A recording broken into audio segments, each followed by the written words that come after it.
de développement, après des années de guerre civile, de népotisme et de mauvaise gestion. L'Algérie est ainsi devenue aujourd'hui un gigantesque chantier. Les projets existent, mais les hommes capables de les mener à bien font défaut. En d'autres termes, la grande majorité des Algériens ne peut participer à l'essor économique de son pays, faute d'avoir reçu une formation adéquate. Un reportage de Rim Matlouti.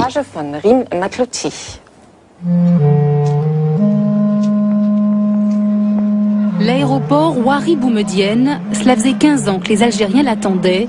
15 ans de chantier interrompus par les séismes, les inondations, les années noires, les dettes du pays. C'est notre premier contact avec l'Algérie, notre première surprise.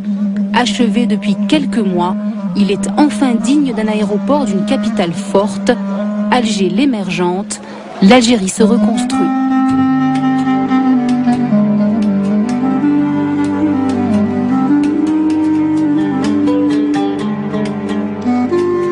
Avec 70 milliards de dollars de réserves de change, soit 3 ans d'importation, l'Algérie affiche une santé financière insolente. Le gaz et le pétrole sont les seules richesses conséquentes de ce pays où tout est à bâtir. Hôpitaux, écoles, ponts, voies de communication. 1200 km d'autoroutes d'est en ouest du pays. C'est une des priorités, un des grands chantiers en cours, un des défis du gouvernement. Régulièrement, le ministre des Travaux publics en personne supervise l'avancée des travaux. C'est le deuxième ouvrage le plus important de la section. Nous sommes engagés, non seulement de protéger l'environnement à travers ces infrastructures, mais nous sommes déterminés, engagés à promouvoir l'environnement. Et dans ce cadre que nous avons décidé que ce soit une autoroute verte. Sous l'œil des médias algériens, le ministre affiche son déterminisme. Le message doit passer, les dirigeants ont l'avenir du pays en main. Aujourd'hui, grâce à Dieu, je suis rassuré et je suis satisfait de constater que le chantier avance bien. Il est de la responsabilité des entreprises de mener ce projet à sa fin pour qu'on puisse assurer une réussite dans les délais les plus proches.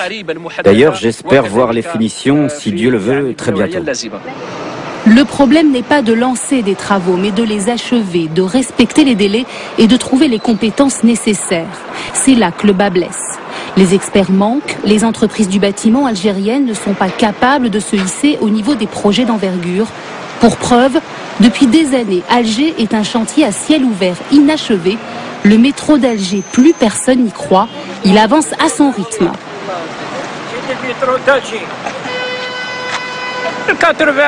En 1980, ils ont installé le chantier là-haut. De 83 à 84, j'étais gardien là-bas. Et aujourd'hui, il en est où le chantier ? Ensuite, le chantier a déménagé dans d'autres quartiers d'Alger. Un chantier de métro, ça bouge. Ça reste pas sur place. Et il sera fini quand ? Bon, il ne reste pas grand-chose à faire. Je crois 2008. Enfin, c'est ce qu'ils ont dit. Ils ont dit 2008, c'est tout. 20 ans pour le métro, 1 an pour ces bâtiments. Un délai possible grâce aux Chinois. 13 chantiers sont pris en charge par les Asiatiques. Les ouvriers, même les cuisiniers, sont venus de Chine. Ils ne s'intègrent pas à la population algérienne. Ils sont là pour travailler jour et nuit, vite et bien. Ces bâtiments seront livrés à temps. C'est tout ce qui compte.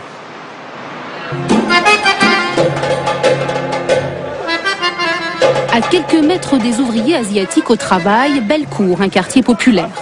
Dans les rues, on trouve de tout. Chacun gagne sa vie comme il peut. Louahab a essayé de travailler avec les Chinois en vain. Aujourd'hui, comme la plupart des Algériens, il bricole. Les gens s'en sortent comment ici?